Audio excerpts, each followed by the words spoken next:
Ei, gente, vamos conversar sobre esse assunto que se chama a brevidade das nossas vidas. Eu estava estudando hoje sobre Sêneca, esse grego que nasceu 4 séculos antes de Jesus, e ele escreveu um livro sobre a brevidade da vida. E hoje, fazem 7 dias que Paulo Gustavo foi embora. E eu vejo a dificuldade que eu estou tendo de acreditar que essa pessoa que era pura vida foi embora. Eu sei que eu estou no mecanismo de defesa da negação, eu sei que eu estou vivendo ainda as etapas do luto, de não saber entender por que ele foi embora, não saber entender por que ele acabou sendo ceifado na vida dele. E não é porque faltou a imunidade, porque em nenhum lugar do mundo a imunidade começou em dezembro, então eu não quero discutir sobre questões que as pessoas estão levantando uma polêmica muito grande em cima da partida dele para justificar várias coisas. Mas eu quero aproveitar essa pessoa que era vida, porque lembrar do Paulo Gustavo é lembrar de uma pessoa que viveu intensamente, uma pessoa que amava estar com as pessoas, uma pessoa que amava fazer bondade, uma pessoa que eu acompanho desde que ele era o delegado Lupercínio do sítio do Pica-Pau Amarelo. Sempre achei ele muito irreverente, assisti todas as entrevistas dele no Jô Soares, mas eu quero usar o exemplo do Paulo Gustavo para conversar com vocês sobre o que vocês têm feito com a vida de vocês. Será que vocês estão levando a vida de vocês cheio de mágoas, cheio de rancor, cheio de ressentimentos, cheio de sentimentos que não valem a pena, cheio de vontade de ficar brigando para impor sua vontade?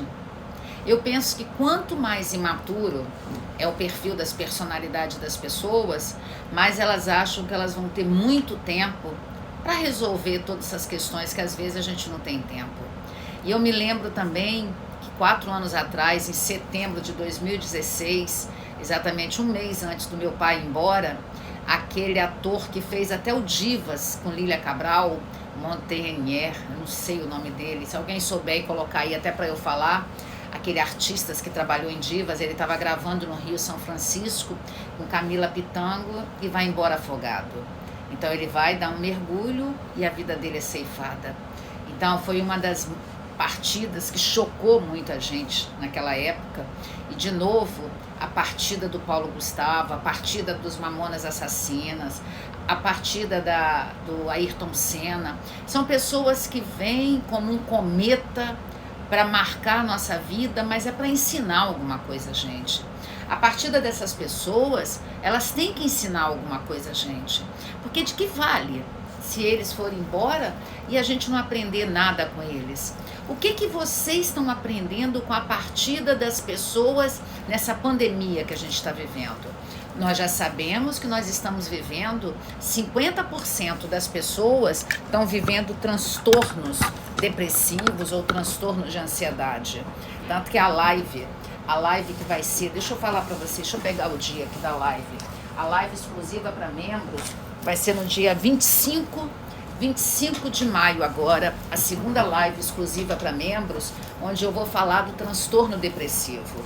E vocês sabiam que a base da depressão é uma raiva? Vocês sabiam que as perdas que as pessoas vão vivendo, estou me baseando, eu sei que eu sou argumento de autoridade, eu não precisaria pegar o livro, mas eu vou pegar o livro para explicar a vocês por que eu estou dizendo que perdas geram depressão, se você não elaborar as perdas. Esse livro da Elizabeth Kubler-Ross, sobre as etapas do luto. Eu não posso falar o nome do livro, porque senão pode dar problema aqui. Mas esse livro da Elizabeth Kubler, ela fala que tem 5 etapas do luto. Aí tem a etapa da depressão causada pela perda.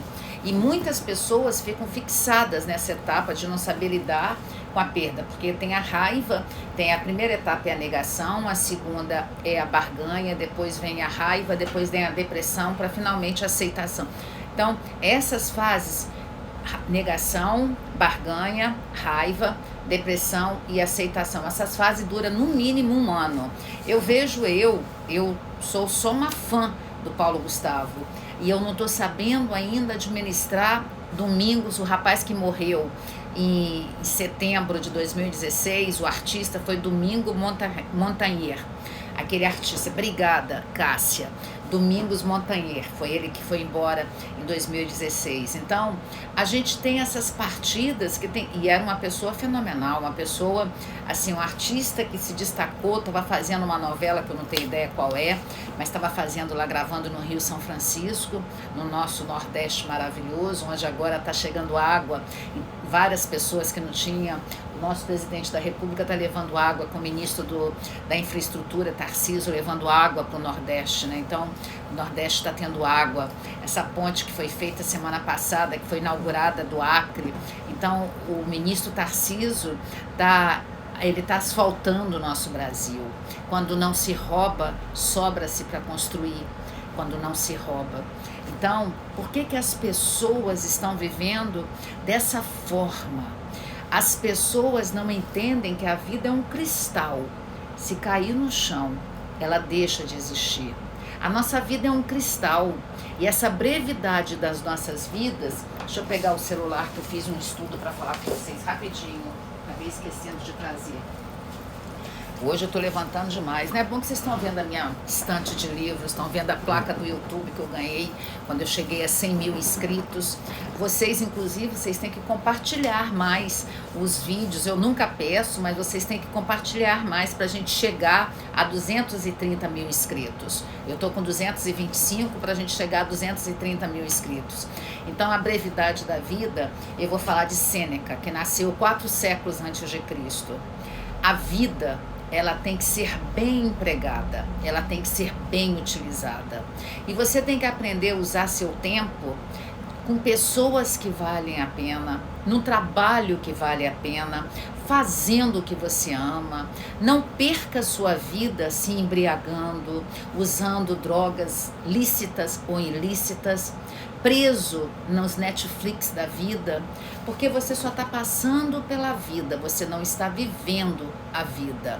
E quem é Sêneca? Sêneca foi aquele que escreveu De Brevitate Vitae, que traduzido do latim para o português é sobre a brevidade da vida.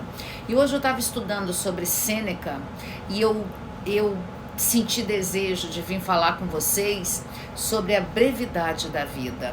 Então, é um ensaio moral onde ele escreveu que ele levanta vários princípios estoicos sobre a natureza do tempo, como por exemplo que os seres humanos perdem muito tempo perseguindo objetivos totalmente sem valor, totalmente sem nenhuma situação, totalmente sem nada.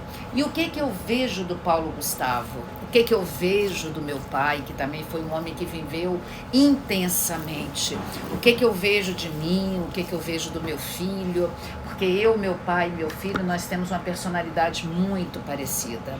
Então, nós temos que saber que essa pandemia veio para ensinar a gente a valorizar mais as nossas vidas, a ensinar a valorizar mais as vidas das pessoas que estão ao nosso redor. A gente não está podendo se reunir com grandes festas, mas a gente pode se reunir com as pessoas se a gente for de máscara. Sexta-feira é o casamento do meu filho no civil, não vai poder ter casamento no religioso.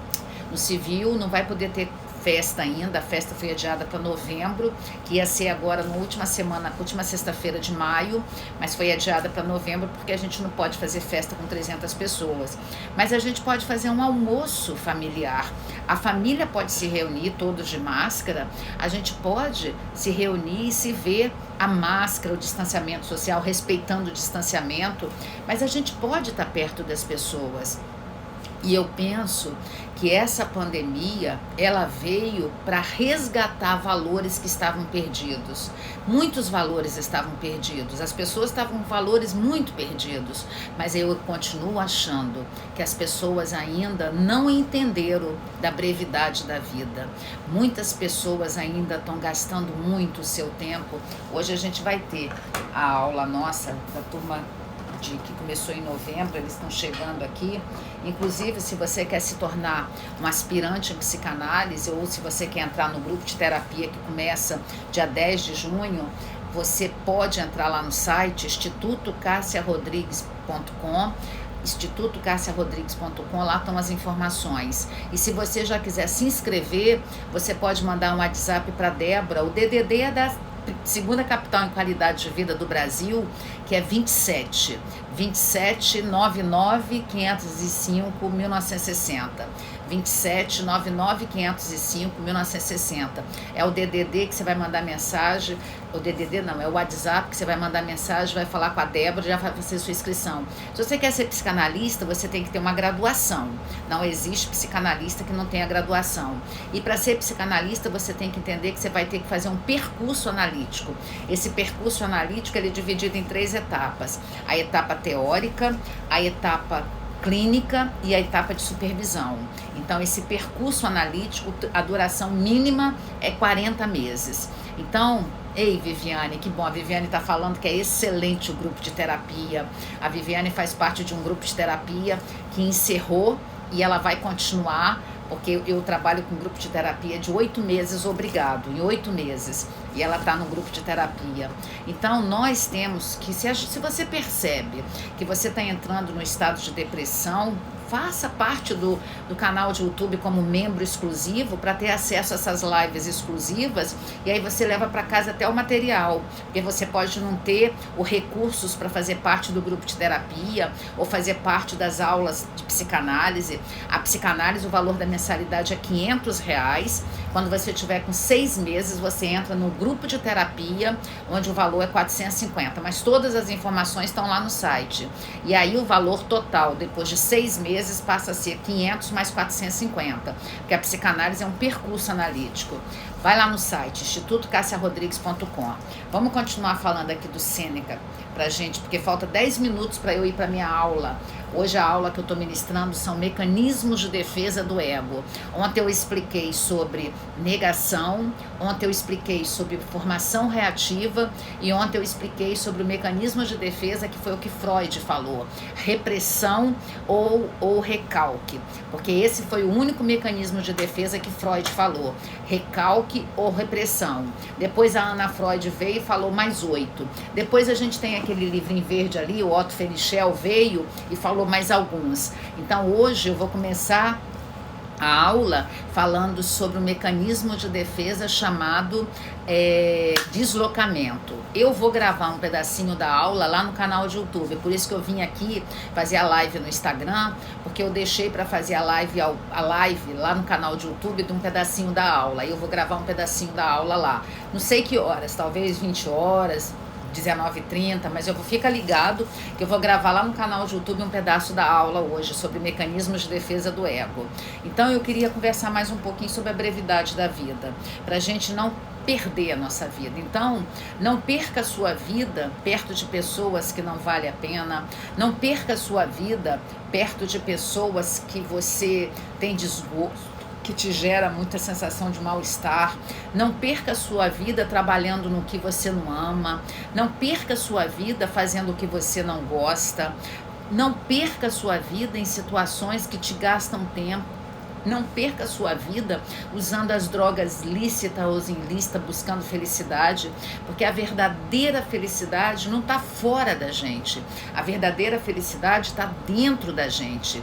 E foi nesse escrito que o filósofo Sêneca, um estoico que vivia na Roma Antiga, que foi amigo de Paulino, ele escreveu que a gente leva vários anos da nossa vida fazendo coisas que não vale a pena.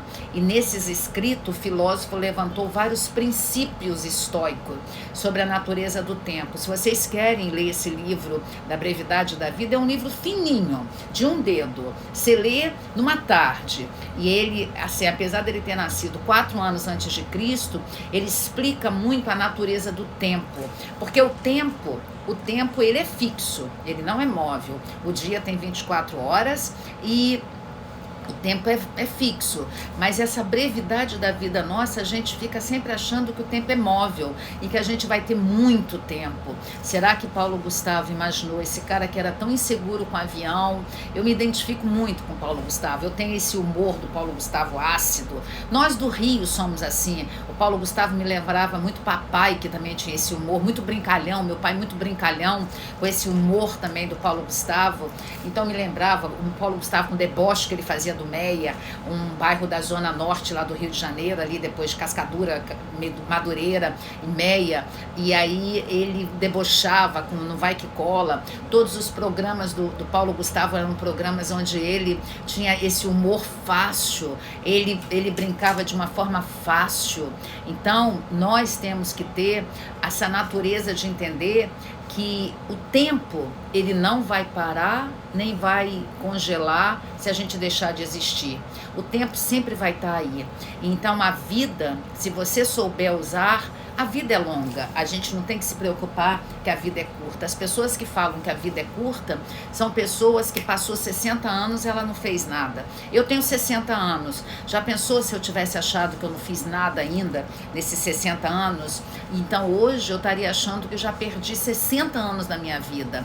E eu não perdi 60 anos da minha vida. Que bom que eu já vivi 60 anos. E o estudo sobre isso do Sêneca, eu sugiro vocês lerem. Então, eu gostaria que vocês entendessem que quanto mais a gente ficar agarrado às coisas materiais, agarrado às pessoas, agarrado a situações que a gente acha que são eternas, agarrado às mágoas, cheio de ressentimentos, mais vocês vão saber. Mais vocês vão sofrer, desculpa. Então vocês têm que entender que esse sofrimento depende do seu comportamento. Então, para você evitar esse comportamento, você tem que entender que você tem que viver a sua vida não dissolutamente. Você não tem que viver a sua vida dissolutamente, usando todas as drogas lícita ou ilícita, fazendo tudo que dá na sua telha, não, porque senão você está com um comportamento movido pelo princípio do prazer. A gente tem que equilibrar o princípio do prazer com o princípio da realidade. A gente tem que equilibrar essas duas coisas. A gente tem que viver de uma forma que a gente tenha prazer na vida, mas a gente também tem que viver de uma forma que a gente tenha controle sobre os excessos, porque se a gente não tiver controle sobre os excessos, nós vamos viver de uma forma muito leviana. E não gasta a sua vida casada com quem você acha que não te faz feliz, não gaste a sua vida convivendo com pessoas que te magoam. Não faz isso com você. Aprende a cuidar de você, aprende a cuidar da sua criança interior, porque o nosso cérebro, ali o saber da neurociência, o nosso cérebro é aquele que quando ele para de funcionar, cessa a vida. Tanto que a família do Paulo Gustavo foi chamada para o hospital quando o cérebro dele parou de funcionar e eles ficaram lá esperando. Vou mostrar uma foto que foi postada no Instagram da irmã do Paulo Gustavo, da Ju. A Ju é irmã do Paulo Gustavo, onde ela tirou uma foto na hora que ele estava indo embora.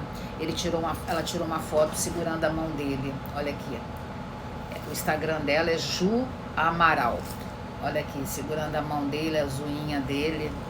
Então, quando eu olhei essa foto, ontem, quando eu olhei essa foto, a mão de Paulo Gustavo, eles estavam lá nos últimos momentos dele, segurando a mão dele. Aí a mão dele é até igual a minha, que não pinta, né? Que eu não pinto a unha.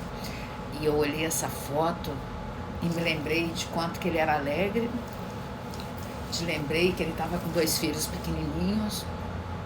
Me lembrei que ele tinha encontrado o amor da vida dele. Me lembrei o quanto ele ensinou as pessoas a aceitarem as relações homossexuais. Me lembrei o quanto que ele foi generoso em vida, e ele não fazia alarde da bondade dele. Todas as pessoas que falam dele, ele sabia que ele tinha já a fama. Então todo mundo que ele conhecia, ele simplesmente queria que a pessoa também se tornasse famosa igual ele. E ele simplesmente botava a pessoa no feed dele, no Instagram. E o que os amigos dele sempre falavam, que ele sempre falava assim, vamos postar essa foto, vamos botar no feed.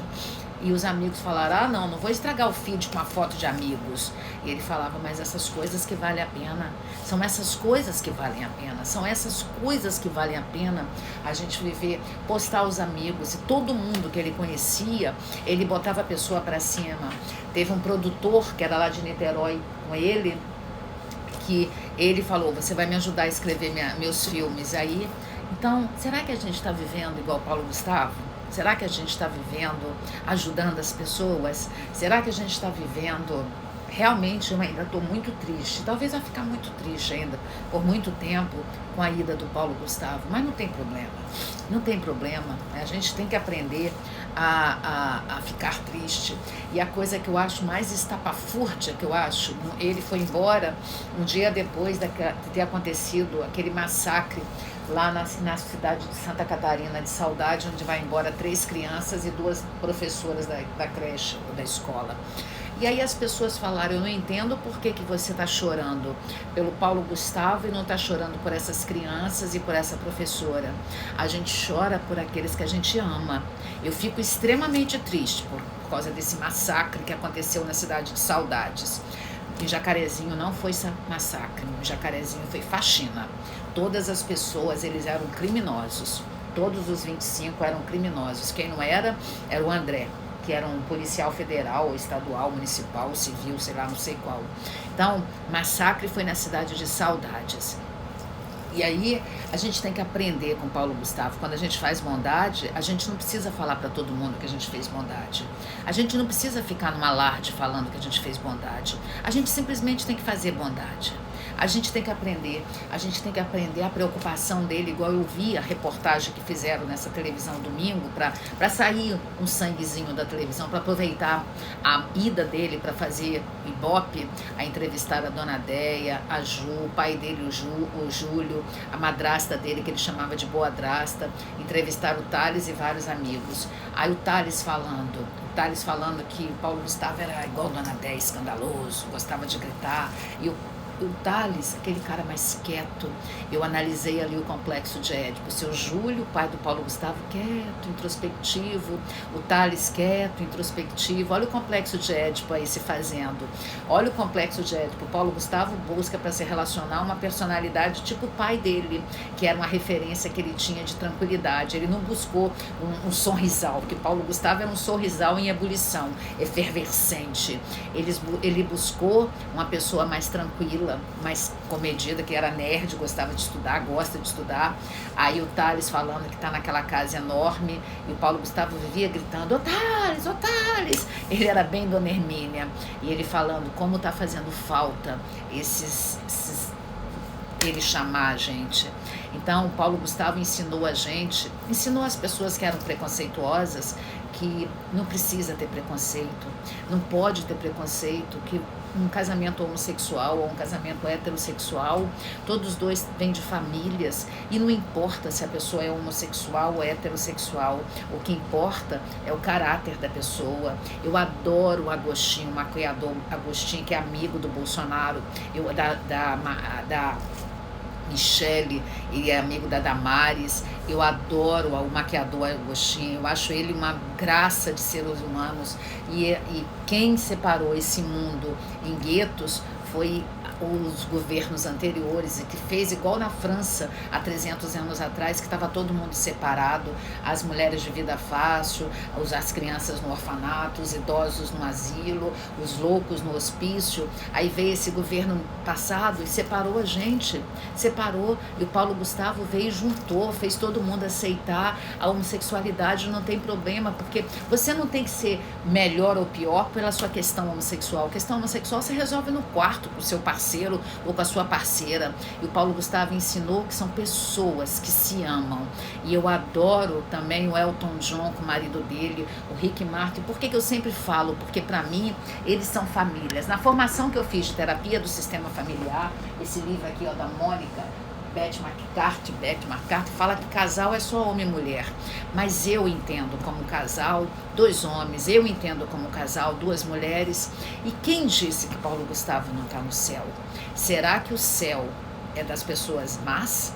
Porque as igrejas, igreja não, porque igreja somos nós, os templos religiosos estão cheios de pessoas que são más, e tem que estar lá. É melhor estar lá do que estar numa favela matando os outros, é melhor estar lá. Mas essas pessoas, elas são más. O Paulo Gustavo não frequentava a igreja. Ah, mas você está dizendo que pelas boas obras que ele não fazia nem propaganda das boas obras. E você? Que boa obra você tem feito? Que bondade você tem feito? Você tem feito bondade? Tem pessoas que não fazem bondade nem para as pessoas que estão dentro de casa. Então, eu gostaria que você compartilhasse esse vídeo que eu estou fazendo para as pessoas entenderem que a nossa vida é um cristal. Que a nossa vida é um cristal. Que a qualquer momento a gente quebra e deixa de existir. E aí?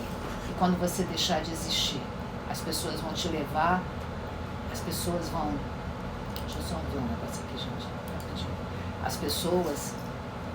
Aqui, ó. O pessoal está aqui esperando a aula, eu estou esperando mais pessoas chegarem para ir para a aula. Começa às 19h30. Como que você vai ser lembrado? Você vai ser lembrado como uma pessoa antipática, ranzinza, brigona? Ou você vai ser lembrado igual Paulo Gustavo está sendo lembrado? Como que você vai ser lembrado? Fica a dica para você. Eu quero ser lembrada como uma pessoa boa. Eu quero ser lembrada como uma pessoa que ajudou as pessoas. Eu quero ser lembrada como aquela que ajudou muitas pessoas a melhorarem psiquicamente. Eu quero ser lembrada como aquela pessoa generosa que nunca se furtou de fazer uma live ensinando qualquer coisa. Mas não me peça de graça. A única coisa que eu sei vender, que é os meus grupos de terapia, minhas aulas. Então não tem como fazer de graça, a única coisa que eu sei vender. Essa frase é da Cacilda Beck, não é minha. Porque ela, quando fez a primeira peça dela, todos os amigos pediram de graça. Não, são os amigos que têm que pagar. Amigo tem que pagar. Amigo de verdade paga. Amigo é aquele que honra um amigo. Agora, inimigo pede de graça. Então, amigo honra a profissão do outro. Então, não me peça de graça, a única coisa que eu sei vender, que são minhas aulas, meus cursos. Mas, Cássia, é muito caro. É o valor do meu ensino. É o valor do meu saber. O meu saber custa esse valor. Para você é fácil achar que é caro. Para mim, eu acho até barato. Porque só eu sei o quanto que eu estudo. Doutorando em psicologia clínica com abordagem psicanálise, neurociência, economia, psicologia, psicanálise, terapia do sistema familiar. Então, convido você a fazer parte do nosso grupo. O WhatsApp 27 99 505 1960. Beijo no coração. Vou para minha aula. O povo já está aqui, ó. Ele já deve estar revoltado que eu não cheguei ainda. Tô chegando. Tchau. Beijo, gente. Tchau.